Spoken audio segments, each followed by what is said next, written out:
Hi everybody, my name is Fiann Ó Nualláin. I'm an author and a gardener, and I have found that over the years a tremendous amount of health benefits can be accrued by simple gardening.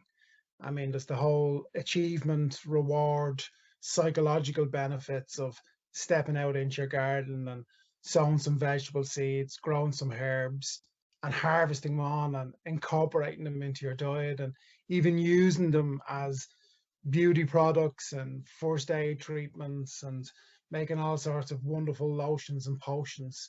In a way, it's kind of, as humans, it's what we evolved to do. You know, we became bipeds. We got longer legs and longer reaching arms so that we could go and harvest and forage and pick our own food and pick our own medicines and travel out further into nature. So when we're in the garden, there's a part of the primitive brain that's actually activated by being in that space. And what's really interesting about that is that while we're there and our attention is brought to the garden, we're surveying to see where there might be a plant that might be wilting, or there might be a plant that has too many caterpillars on it, or a plant with a fungal infection. Our conscious attention is there focused on tending the garden, but also our primitive brain in terms of, well, the blue sky, what does that do? You know, the greenery that's around us, what does that do? You know, the terrain that we have to navigate against. And really what that does is it's given our entire brain a total workout. Now, went back and I work in social and therapeutic horticulture. So I went back and I trained in kind of mindfulness facilitation and cognitive behavioral therapies and psychotherapy. So my interests of late in terms of the garden is looking at it not just for physical well-being, but also for mental well-being. And it's one of the interesting things is, you know, this whole thing about evolutionary biology and how we evolved on the planet as a part of nature, as a part of a natural system, in sync with the world around us. And, you know, now more than ever with climate change and all sorts of stuff, we need to get back to basics with the planet, to have a one-on-one relationship with our natural environment. And, you know, we've seen with the pandemic and COVID and the last year and a half that for so many people, the garden was their solace. You know, I know for many of us, it felt a little bit like a kind of a prison exercise yard, but even that, being out, there was a lot of stuff happening even without knowing it, and that's got to do with our evolution. So the first thing that I find interesting about the garden is it's our circadian rhythms. So back in, you know, for all of us, we have these rods and cones at the back of our eye that are about our visual perception and our visual acuity. But in the mid-90s, they discovered that there's a receptor at the back of the eye that's particularly attuned to the blue wavelength, that's daylight. Basically what that does is when that's triggered, it causes the pituitary gland to release serotonin, which is the happy hormone. It's what all antidepressant medications are predicated upon. But that's really the wake-up hormone. That's the pep in your step hormone. So we have evolved that in daytime, we have a flood of serotonin, which keeps us happy and motivated, sends us out to push the mammoth off the cliff or go on the great forage. In modern times, it's to get up and go to work and maybe, you know, fight the traffic and the log jam and all of that sort of stuff. And then in the evening time, serotonin degrades down and it starts, the body in response to nighttime and darkness starts to release melatonin, which puts us into a restful state and helps us to sleep. So we're in sync with the movement of the day. When it's daylight out, we're up, we're active, we're ready to go. When the light is failing and it's getting into evening time, we are programmed to go into rest. Now, the complications of the modern world is that every time you look at your phone screen, you're getting this ping of blue light, which is triggering the pituitary gland to release more serotonin. So in the evening time or at night time, when you're supposed to be getting ready to rest and go and have a good night's sleep and upcycle all of the information that you've learned in the day into your brain and have your body program what neurotransmitters and positive hormones are meant to be released into the body to prep you for tomorrow's work. Instead, what we're getting is we're getting this ping, ping, ping, ping, ping of daylight, and we're wondering why we have insomnia and we can't sleep. And we're wondering why the knock-on effect of the modern world is that we feel so tired and so drained all of the time. The other part of it is that during the daytime, we're under artificial lights. We're indoors with fluorescent stuff there. We're not getting the true blue wavelength. So we're feeling tired indoors during the day. And that means that when it gets to 3 o'clock, we're looking for something maybe sugary or another cup of coffee, and we're fueling our day with chemicals. And really all we need to do is step outside, get out into the garden, go for a lunchtime walk in the park, have your lunch al fresco, and get your 15 minutes of sunshine, which is enough to produce your daily recommended dose of vitamin D. And your vitamin D is not just good for your hair and your teeth and your bones and your immune system, but vitamin D is the precursor of serotonin. So getting out into the garden has this psychological response within our system of promoting a sense of well-being, of felt presence. And this is the thing with kind of, being more mindful about how we engage with nature, how we are in natural spaces. That's where we bring our attention. I mean, you can use mindfulness as a relaxation tool, and that's great and it's wonderful. But the main purpose of mindfulness is to become present in the world. It's to live a more fulfilled, more enriched, more awake life. So in terms of that awakeness, that bringing your presence into the world, well, why not do it in the garden where you're already being prompted into being awake and alert and fully present? And I know some of us, we work a lot and we might only get to garden at the weekends, or we might only get to garden in the evening. And maybe you're trying to figure, well, I can't really garden when it's, the main beams of sunshine are out there. But even if you're only gardening in the evening, then you're getting the melatonin experience. You're not sitting inside binge watching a box set. You're allowing the natural chemistry in your body to prep you to step down into evening rest. So those who garden in the evening time, maybe you get your watering or your weeding in done after work or early in the morning before you leave for work, you're still having a natural balance within your circadian rhythms that are much more enriching than if you're just trying to supplement your diet or supplement yourself with medications, or even trying to supplement yourself even with the psychotherapies to try and get to sleep or to feel better or to feel well. There's just something natural about stepping outside and gardening that has a correct. So lots of us are looking to garden to reconnect with nature. But in doing that, we're finding our own homeostasis. We're finding our own balance of health by being out there. I mean, the color thing is interesting because that blue wavelength and the serotonin being triggered, it doesn't necessarily mean it has to be the sunniest of all the days. Now, I know in Ireland there's a couple of issues with kind of seasonal affective disorder and other conditions. I suffer from it myself. It's one of the reasons why I got into gardening. Gardening was a way for me to medicate myself with better light out of my depression.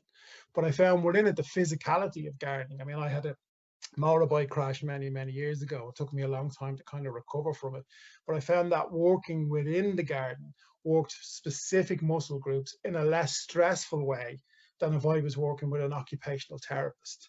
And that's what led me to get into social and therapeutic horticulture, was the fact that I knew by moving a plant on, that moving, that pricking on improves pinch force. So for somebody who's maybe dealing with nerve damage, somebody may be in recovery from similar bike accidents to myself, or somebody who may have had stroke, then what you're doing is you're strengthening up the pinch force, you're strengthening up hand-to-eye coordination, and you're working different muscle groups without this stress of the white coat. There's no clicker, there's no trying to put the square into the right square. You're just doing it within the garden, within the comfort of your own natural self, maybe with birdsong in the background, maybe with sunshine going on. And it's a just much more relaxing and therapeutic space. So when you step out into the garden, yes, of course, you're going to be relaxed. But going on within the background of all of that is that you're tuning up your system. You're in the natural environment. You're in the environment we evolved to be in. So, if you look at humans going back, to the African savannah, now, what's really, really interesting is that lately they've discovered that humans are actually a lot older than they thought. And they've traced humans into kind of Bulgaria and Greece that may be older than the African savannah. But what's interesting is it was still the territory that they lived in was still savanna territory. So the savanna, is pretty much a lot of brown grass extending off into the distance with a tree maybe, and that flash of green of the tree or of the vegetation in the far distance, that oasis off over there. Well, what that done was that kind of signaled the fact that you're going to survive another day, because if there's greenery in the distance far across the parched landscape, it means there's a water source, so we can dig a well, we can get a drink. But also that greenery will provide shelter and clothing and materials, and also it might be edible, so it's food. So the body has a natural response when it sees green, that the systolic blood pressure lowers. Now that lowers because we've been given the kind of the go ahead that you're going to survive. So anytime, within the human DNA, it's hardwired in, we see the color green. The color green has a positive health effect on us. So that's fascinating, that even if all you have is a lawn, even if all you have is a windowsill with new seedlings or even cress seedlings on it, even if all you're looking at is a single tree or a hedge, that has a powerful healing, calming benefit. And, if you go back to kind of the 1940s and 1950s, there was lots of research done on people on wards in hospitals, and how if they had a picture or a painting on a wall that was of a landscape, they healed quicker than people who may have had an abstract or a non-landscape painting. And then they looked at people who, if they had a view out of the window and actually seen a garden or a natural landscape, they healed even quicker. So then this whole notion of kind of therapeutic gardens have actually taken the patients out into the garden to build recovery. I mean, the amount of gardeners I know that have had various different illnesses in their life, some quite serious illnesses. And, whatever about how quick they recovered, they were quick back into their garden, because, it's that whole thing of, well, I have to get the tulips in, or I have to prune the almond tree, or, the stuff I need to be getting on with. And this is the other thing that kind of happens, is that the garden becomes this, we nurture it, but it nurtures us back. Gardening gives us a sense of purpose. And for me, in terms of social and therapeutic horticulture, a big part of it is just bringing clients out into a garden to get them gardening as a distraction from your woes and worries, as a distancing from your diagnosis. So it's that thing that when you're out and you're active in the garden, well, that's that thing being lost in the garden, but you're also being found in the garden. But you're distancing yourself from all of your problems, and you're engrossed in stuff like weeding, sowing, watering, all of the pleasant activities. I don't like to call them chores. They're pleasant activities. I mean, there's the old, Chinese saying, where would the gardener be if there were no weeds? So it's that thing that, even the chores of the garden are something that facilitates the garden. It's something that gives you the occupation, to be occupied by something other than worries and woes, whether that's paying the bills, or whether that's your arthritis or a particular health problem that you may have. Getting out into the garden works those. The sunshine is doing its thing. The green is doing its thing. When we touch soil, we actually have a flood of serotonin. So it's like when you get stung by a nettle, the histamine, goes to inflame the site, to let you know that you've been wounded. But when you touch soil, instead of histamine being released in the body, the brain decides that what needs to be released is serotonin. Now, we still don't know what the mechanism connection of that is, but it's clearly something in our evolutionary history that making that connection with the earth, whether that's the dawn of agriculture and the starting to grow our own food, the reward of that is we get more serotonin, that we're enabled to dig better, to dig longer, to rake better, you know. But it doesn't all have to be frenetic activity. Most of us really, we want the garden because we want to potter around the garden. I would say we want the garden because we want to recreate heaven. We want that oasis, you know. And it's, I mean, let's be honest about it. It's no abstract thought that all of the major religions in the world begin in a garden or end in a garden, as in the afterlife, the paradise is a garden that we go to. You know, and that's in not just in the kind of Abrahamic religions. It's also in Norse mythology and stuff. You know, and if you look at the various different religions and myths around the world, all of the most significant events either happen in the garden or, interestingly enough, they're a quest for a plant. You know, whether it's the Greeks setting off to kind of find golden apples, or whether it's Finn McCool in Ireland, you know, sailing off to on his magic carpet to Hy-Bressil to bring back this wonderful fruit that gave everlasting life, but it fell off the back of the magic carpet somewhere over Kerry, and the only kind of plants that's there that grows in regions. I mean, Hy-Bressil, you know, is an interesting thing, and maybe it's something worth kind of looking up and investigating. But it's the plants that may have fallen off the back of his magic carpet. Maybe the Killarney strawberry tree, you know, Arbutus unido, which kind of means to only eat one. So is that you only eat one, and that gives you enough energy and everlasting life? Or is it that you only eat one because it's so bitter and so sour, and maybe we're better off growing our strawberries?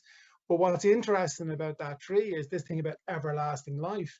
It's one of the very few trees that flower and fruit at the same time. So that's the magic. That's where the mythology comes from, in terms of, you know, when we appreciate the plants that we are surrounded by and that we grow and that we learn something about them. They all teach us a lesson. You know, even, you know, like culturally, we're in Ireland, you know, we would have the Ogham language, which would codify 13 separate trees. You know, this is coming from a time when we had 13 separate months, where Samhain was a whole month in itself. But that's interesting, that what we took as a way to formulate our first written language were trees. It wasn't random symbols, you know, it wasn't circles and squares, it wasn't a mathematical formulation.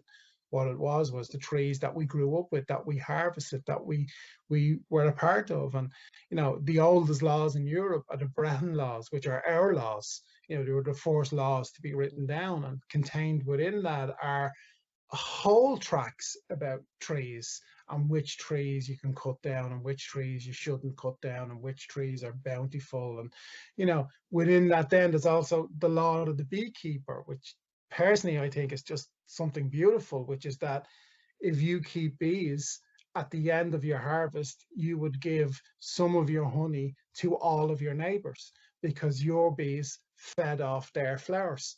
So there's early socialism, you know, there's Bronze Age socialism in play. That's the wonderful thing. That's the other side of gardening and communing with nature, is the camaraderie. It makes us even more human, you know, that human beings haven't evolved to be in the natural world, in that space. You know, that's where we're at rest enough, at peace enough, at home enough to be able to be more centered, more grounded, more spiritually minded, I would even say. So, you know, that this thing about being more mindful in your garden, it's not that, you know, it's that you bring your presence, you bring your attention, you bring your notice, but with that you bring your equanimity, you bring your tranquility, you bring your spiritual and motivated self, and you experience the world, experience the garden as something special. You reconnect with it. You know, that's whether it's Gaia, whether it's Mother Nature, whether it's God, whether it's the universe, however you want to frame it up, you find in that space something wonderful, something transformative, you know. I mean, just, sowing seeds and watching them germinate. There's the miracle of life right there.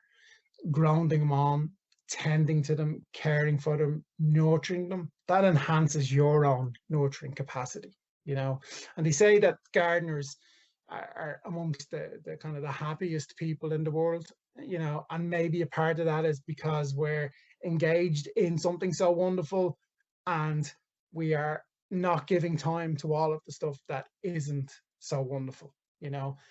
But it's also that thing that we are said to live for 15 years longer than kind of non-gardeners, because we have the whole physicality of doing it, we have the whole mental workout of doing it.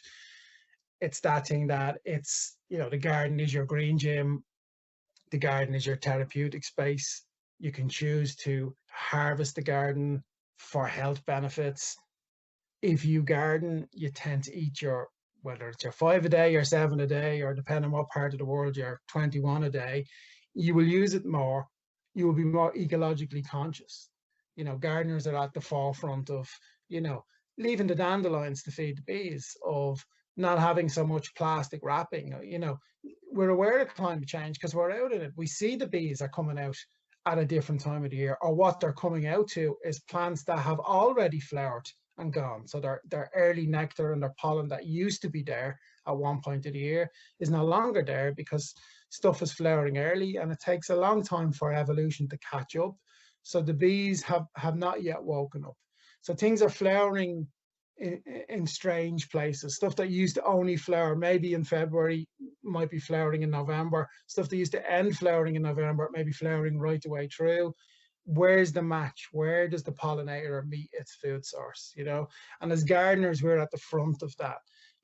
We're not about keeping the kind of the honeybee going, unless you have an apiary and that's what you're interested in. We're really about the 101 native bees, the wild bees that are out there. That's what we're keeping going, because their natural food sources have been displaced by changes in agriculture, changes in the landscape, more urban settings happening. So the displacement that has happened there, as gardeners, well, we're providing an ecosystem for bees, for butterflies, for other pollinators, but for all a wide range of insects, and also for birds and other animals to come. And we are the ark.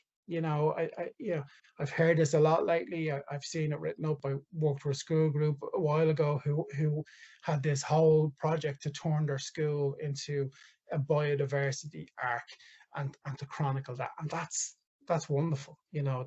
That's that connection with nature. That we are a whole, we are a part of something more. And this thing of, for me, where I would practice mindfulness on a regular basis in kind of everyday life, I find very often that, when you take up something, when you take up yoga or meditation or mindfulness, often what can happen is that it becomes the Wednesday night thing, or it becomes the Sunday morning thing. And eventually, anything like that, that's just a tick the box or a chore. I think we can lose on it over a period of time, and lessons and lessons, and then before you know it, you're doing the kind of Zumba class and the binge baking the banana bread instead, to keep busy and to keep active. But if it's something that you can incorporate into your everyday life, and that's really what gardening is. You may not physically get outside and be weeding every single day, but it's somewhere on your mind, and maybe it's every second day, maybe it's 20 times a day. Often with me, I'll go out into the garden planning to be there for 5 or 10 minutes, and it's 5 or 10 hours later I come back into the house and go, where did the day go? But I don't mind that, because I've got a lot done. And again, because I grow all my own food and I grow my own medicine, I try to be as sustainable as I possibly can. And lots of the plants that I grow, I'm growing them as research for my books. I write about them in my columns. I talk about them in my talks. The garden is my job at the same time, but it's such a pleasurable job. You hear this word lifestyle. It's not even lifestyle, it's life, you know. So to connect in with that, to have that as a place to go to, as a portal to your better self, that's just wonderful. And I know not everybody has a garden, and I know too not everybody has the capacity to be able to have a balcony garden. we do need to work to develop more community gardens. We do need to work to develop more allotments.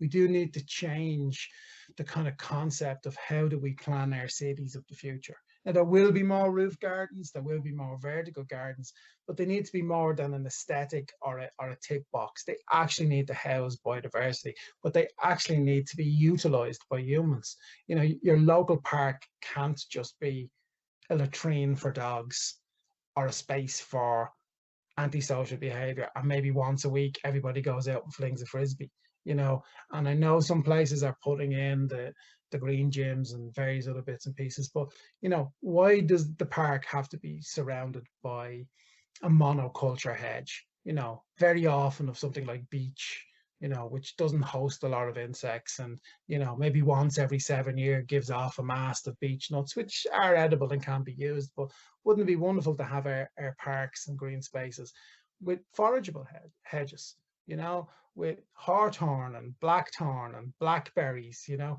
and it doesn't even have to be native species. I mean, it can be raspberries too. It can be wherever, you know, and you know, for local children to be able to go down and you know, pick their own blackberries and learn how to make blackberry jam. I mean, that's, you know, these are, you know, they may have been once upon a time ancient survival skills, but they're actually modern day survival skills, because learning something, developing something, achieving something, getting from A to B. I mean, then, you know, there's more than learning in that, there's achievement in that. And that's the brilliant thing that happens from your nature. It's what you get from it. You know, it's not just what you give to it, it's what you get from it. It's that all of the time we're not just harvesting our flowers and vegetables, we're harvesting our opportunity to be our full potential selves, you know, to really be there and really be present and really be engaged. Now, that doesn't mean, you know, you have to be kind of the hyper focused thing. That just happens anyway. This whole thing about being in the flow, that's as much about mindfulness as sitting there and repeating a mantra. You know, I mean, weeding in its own way is repeating a mantra. It's just a physical one, you know. And the Zen monks would say that, you know, Zen in action is a much more rewarding or desired thing, which is why the Zen monks took up gardening, which is why they raked, which is where bonsai comes from, which is where the whole Japanese macro micro gardens come from, which is why the Christian monks took up gardening. You know, the fact that half of the plants out there have officinalis on the end of them was the Christian monks keeping their healing herbs in the officia. And when you went to get your medical cure, you got the official stamp of approval on your hand so that you could go to the monk and he would connect that in with the herb that you needed for your back pain or your headache or your sore tooth. You know, so it's that thing that for embracing the healing potential of the garden, it's there in so many systems around the world, but it's to make it something personal for you. It's for you to get your moment with that, you know, for us to grow, forgive the pun, in that space, you know. So we can be more mindful within the gardening context. We can be alert and present. We can be relaxed. But the in the flow, this thing of getting out into the garden and being lost and just weeding and just planting and just watering and not thinking about a single thing, not having a thought in your head, pure self in the presence, deliberating, facilitating a task, getting it done, doing it. That's also mindfulness. That's also the way to improve the functioning of your amygdala and your hypothalamus and all other different regions of your brain. There's the Canadian guy Herb who said that what wires together fires together. This is how we learn, you know, that, you know, we know that, say, for example, you know, as a kid, you often hear the thing, don't put your hand in the fire, you know, that when you touch the heat and it burns, you wire and fire the burn sensation with the fire and you know not to go near it. The same with pleasant sensations. So there's a thing in neuroplasticity, which is this thing that, you know, the more we repeat something, the more we do something, the more we strengthen up the connections. You know, what wires together, fires together. And I often think about it of like when you throw a pebble into water and it ripples out. Well, the more you throw that pebble into the same spot, the more those ripples formulate within your brain the pattern of how it's going to be from here on in. So the more pleasant activities you have, or the more something has a resonance. If you look at the modern world now, where we're dealing with anxiety left, right, and center, you know, very often that's because we have programmed ourselves to react rather than respond. And when you garden, you don't really react, you respond. So your seedlings don't all germinate. I mean, okay, you can react and go, you know, maybe an expletive might fall out of your mouth the same if you see you know, the slugs have decimated all of your lettuce or whatever. But really you respond because you sow the next batch of seeds. You put the sharp grid around, you put the frost protection over, you know, there's a cure to what has gone on in the garden. You go get that cure and you employ it, you know. So as gardeners, we learn resilience. You know, we learn how to respond more appropriately. It's not about reactivity. And that's a lesson that we can carry over from the garden into our everyday life, to learn to respond and not react, to be more calm, to be more centered, to be grounded, you know. So that's the wonderful thing about, you know, participation with nature and gardening, and, you know, just getting out and being active and being yourself in a natural space, in a very natural way. And, you know, my latest book, Seeds of Mindfulness, kind of explores 101 different gardening activities and what the benefits of each one is, you know. So if you smell a rose, well, what does that do? Well, that works, that actually activates your hypothalamus. And your hypothalamus is something that can be activated by 20 minutes of mantra repeating meditation. But by smelling a rose, you get it, you know, within 6 seconds. You know, that's the wonderful thing about the natural world, is, you know, it's instant. You know, it's instant that all of these benefits that are there, you get them straight away, you know. So it's not even the aromatherapeutic benefit of roses and what that may do. It's the fact that that's where it fires within your brain. And your hypothalamus is where you regulate memory, but it's also where you regulate emotion. So the fact that you're smelling a rose, separate to the fact that rose would traditionally be seen as a calming fragrance, by having your hypothalamus activated, it's something that's allowing you throughout the course of the day function better on an emotionally regulated level. So it brings its peace. It's not just that it's calming, it brings peace. And it brings peace because it has your brain, or it has your mindset switched on to being more peaceful. So this is the great thing about whether you want mindfulness as something to relax you and calm you in your day, or whether you want mindfulness as that psychological tool to give you the edge to live a better, fuller life. By practicing it in the garden, that's where you're going to get it the most.